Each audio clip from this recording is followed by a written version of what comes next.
জয় কৃষ্ণকালী মায়ের জয়, জয় সোনা মায়ের জয়। এই যে বলেছিলাম না, একটা শিবলিঙ্গ আমাকে দিয়ে গেছেন, আমি বেলপাতা দিয়ে গঙ্গা জল স্নান করিয়ে দিয়েছি। প্রথমে আমি ঘরের সোনামাকে পুজো করাই, পুজো করার পর তারপর আমি মন্দিরে যাই, সবাই জানেন।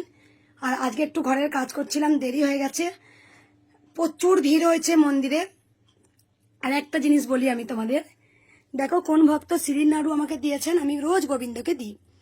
যে ভক্ত যাই নাড়ু দেন আমি কিন্তু গোবিন্দকে দিই। এবার একটা কথা বলি ভক্তদের, দেখুন কোন कहते ভগবান নেই, ভগবান আতে নাই, কোন कहते ভগবান শোতে নাই। কে বলে ভগবান নেই, কে বলে ভগবান কথা বলে না, কে বলে ভগবান খায় না, কে বলছে ভগবান ঘুমায় না। ভগবান সবই করেন, শুধু আমরা ভগবানকে অনুভব করতে পারি না। জয় বাবা লোকনাথ, মালা পরিয়ে দিচ্ছি গাঁদা ফুলের একটা। আর মাকে কালকে ভক্তরা জবার একটা মালা দিয়েছিলেন, সেই জবার মালা আমি মাকে পরিয়ে দিয়েছি, দেখতে পাচ্ছেন সবাই। মায়ের জন্য মালা নিয়ে আসি, সোনা মায়ের জন্য, কৃষ্ণকালী মাকেও পড়াই, সোনা মায়ের জন্য মালা নিয়ে আসি। সেই মালা 20 থাকে, আমি সকালে পরিয়ে দিই। তোমরা সবাই জানো আমি মা সোনা মাকে প্রচুর প্রচুর আমি ভালোবাসি জীবন দিয়ে। সোনা মা আমার প্রাণ, আমার জীবন, আমার শ্বাস, আমার প্রশ্বাস, তোমরা সবাই জানো। আমি এই সোনামাকে হামি খাওয়ার পর যখন আমি কৃষ্ণকালী গায়ের মুখে যখন আমি হামি খাই, তখন লক্ষ্য করে দেখবেন কৃষ্ণকালী মা খিলখিল করে হাসে। কারণ কেউ যদি ভাবেন যে মা নেই, এটা কিন্তু ভুল ভাবছেন। ভগবান আছেন, রামলালা আছেন, গোবিন্দ আছেন, শ্রীহরি আছেন, মহাপ্রভু আছেন, গৌরনীতায় আছেন, সবাই আছেন। কিন্তু মা ছিলেন, মা আছেন, মা যুগে যুগে থাকবেন। তাই আমাদের মুখে হরি নাম করতেই হবে, গোবিন্দকে আমাদের ডাকতেই হবে।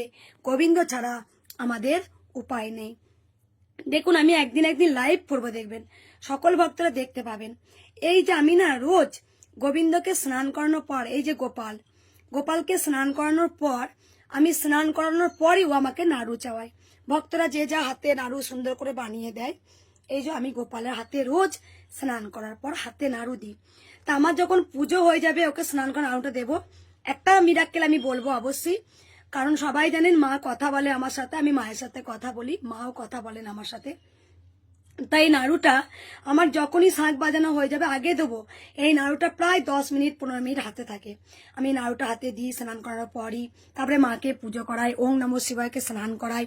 তারপরে দেখি কি যে নাড়ুটা আমি শাঁখ বাজাবো, ধূপ দেওয়া হয়ে যাবে, ঘন্টা বাজানো হবে, তখনই কিন্তু এই নাড়ুটা ফেলে দেয় হাত থেকে। মানে ও অন্য খাবার ও সেবা চাওয়ায়। দেখুন এক ভক্ত মিহিদানা দিয়ে গেছিলেন, দিয়ে দিয়েছি। আর ওইটা তিলের তোমার সিরিল নাড়ু, আর হচ্ছে কলা আর চাল কলা। এই যে মা যখন প্রথম এসেছিলেন, তখন মা আমাকে বলেছিলেন যে আমার পাতে দুটো করে, থালাতে দুটো করে চাল কলা দিস। আমি মাকে বলেছিলাম মা আমার তো খুব প্রচুর কাজ, তোমাকে তো পরমান্ন দেওয়ার সময় নেই। তা মা বলেছিলেন অমাবস্যাটায় তুই আমাকে পরমান্ন করে দিস, আর তুই বাদ বাকি দিনগুলো তুই সময় না পেলে তুই আতপ চাল আর কলা দিস। তাই মাকে সেই নিয়ম অনুযায়ী মাকে আতপ চাল আর কলা আমি রোজ ভোগে দিই। কারণ মায়ের আমার হাতে চাল আর কলাটা এটাই মায়ের পরম ভোগ, কারণ এটাই মাকে দিই। তারপরে মাকে আমি সেবা দিয়ে দেবো। এটা মাকে দেখুন ষষ্ঠীতে মা এই হলুদ শাড়িটা চেয়েছিলেন, তাই আমি এখনো পরিয়ে রেখে দিয়েছি। আমি এখনো খুলিনি, আমার খুব ভালো লাগছে মাকে শাড়িটা পরে, তাই আমি এখনো খুলিনি। আর একটা কথা বলি, এই যে গোবিন্দ আমি একদিন লাইভ করে দেখাবো, যে প্রত্যেকদিন হাতে নাড়ু চাই, আমি হাতে নাড়ু দিই। তারপরে যখন শাঁখ বাজানো হয়ে যায় অন্য সেবা নেওয়ার জন্যে, প্রত্যেকদিন হাতে নাড়ুটা ও ফেলে দেয়। কিভাবে ফেলছে আমি একদিন দেখাবো। ঠিক যেন একটা বাচ্চা যেমন এমনি করে ছুঁড়ে হাত দিয়ে গড়িয়ে দেয়, ঠিক ও বোঝায় আমাকে। দেখুন যে আমাকে অন্য এবার ওই খাবারটা আমার হয়ে গেছে মা, তুমি আমাকে অন্য সেবা দাও।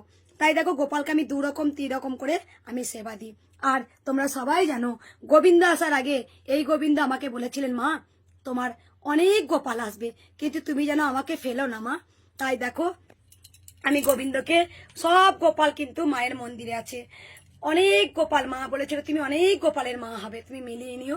তা সত্যি তাই, আজকে প্রচুর প্রচুর ভক্তরা মানসিক করেন আর প্রচুর প্রচুর গোপাল মায়ের কাছে দিয়ে গেছেন। কালকেও এক ভক্ত মা আমি একটা গোপাল দিয়ে গেছে, আমি দেখাবো মন্দিরে গিয়ে। তা যাই হোক, এই গোবিন্দর এই যে নাড়ুটা কিভাবে ফেলছে আমি একদিন সবার সামনে একদিন লাইভ করে দেখিয়ে দেব। প্রত্যেক দিন ফেলে, প্রত্যেক দিন। কে বলছে ভগবান নেই? কে বলছে ভগবান কথা বলে না? কে বলছে ভগবান ঘুমায় না?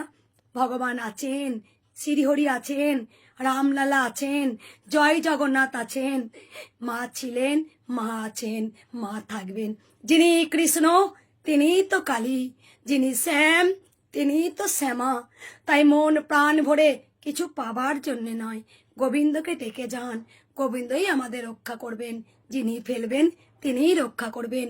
গোটা পৃথিবী আজ ভগবানের নাম নিন, মুখে বলুন জয় কৃষ্ণ কালী মায়ের জয়, এই মন্ত্র বলে আপনারা আগিয়ে যান, দেখবেন আমাদের কৃষ্ণ কালী মাই উদ্ধার করবেন। জয় কৃষ্ণ কালী মায়ের জয়, জয় কৃষ্ণ কালী মায়ের জয়, জয় কৃষ্ণ কালী মায়ের জয়।